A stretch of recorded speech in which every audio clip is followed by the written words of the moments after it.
Hello everyone, this is Arsha Sharma and you're watching me on Teleboosters. हाँ. Hi Risha, welcome to our Daily Booster. Hello everyone. Finally accept कर लिया है मंगल और कपिल को शादी करने के लिए, क्या कुछ कहना चाहेंगे? तो बहुत लंबी कहानी थी, बहुत ही ज्यादा ड्रामा हुआ, बहुत ही क्रेजी सीन्स हुए, बट हाँ फाइनली मुझे अपनी गलती रियलाइज हो चुकी है कि मैंने कपिल अंकल के साथ बहुत गलत किया। इतना गलत करने के बाद भी वो मेरे साथ इतने अच्छे से बिहेव कर रहे हैं, मुझे माफ कर दिया उन्होंने।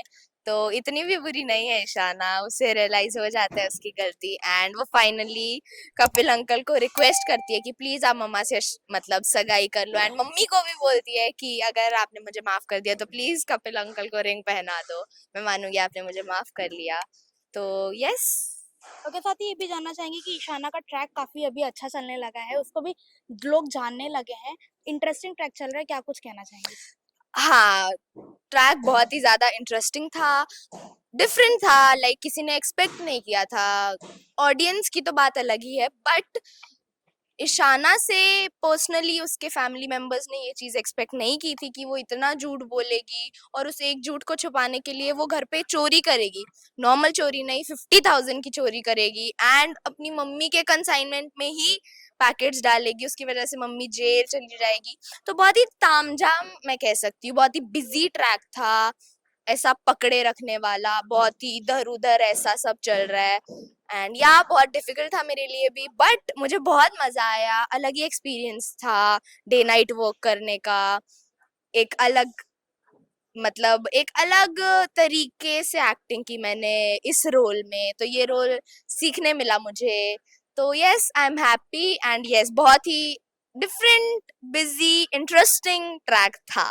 तो यस। ओके, बीच में ऐसा ट्रैक पे आया था कि कोई आपका टॉर्चर कर रहा है, आपका वीडियो कोई ऐसा था जो वायरल करना चाह रहा था, मैं यहाँ तक बात मंगल तक भी पहुंच गई थी, बट ईशाना ने उसको कहीं ना कहीं दबाने की कोशिश की थी, ये सब क्या था?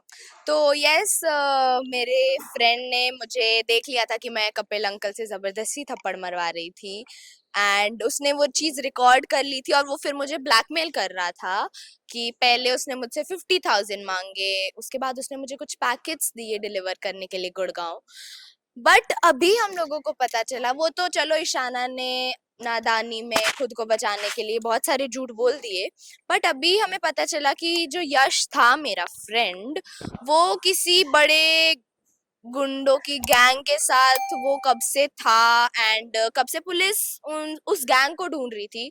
तो वो ईशाना के लिए बहुत शॉकिंग है कि लाइक उसका फ्रेंड इन सब कामों में है।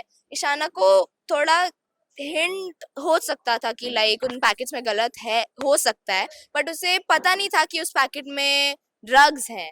तो ईशाना के लिए तो वो शॉकिंग था ही कि उसके खुद के दोस्त ने उसके साथ इतना बड़ा धोखा किया।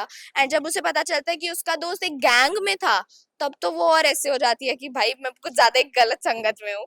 तो ये था ईशाना का रिएक्शन, बट फाइनली ईशाना के अंदर जान आती है जब उसे पता चलता है कि उसके ऊपर कोई केस नहीं है, उसे पुलिस नहीं लेके जाएगी एंड उसकी मम्मा को भी पुलिस ने छोड़ दिया है। और मतलब बहुत गिल्ट फील कर रही है ईशाना क्योंकि उसने बहुत गलत किया, बट फिर भी सामने वालों ने उसको माफ कर दिया। तो yes. Thank you. Thank you.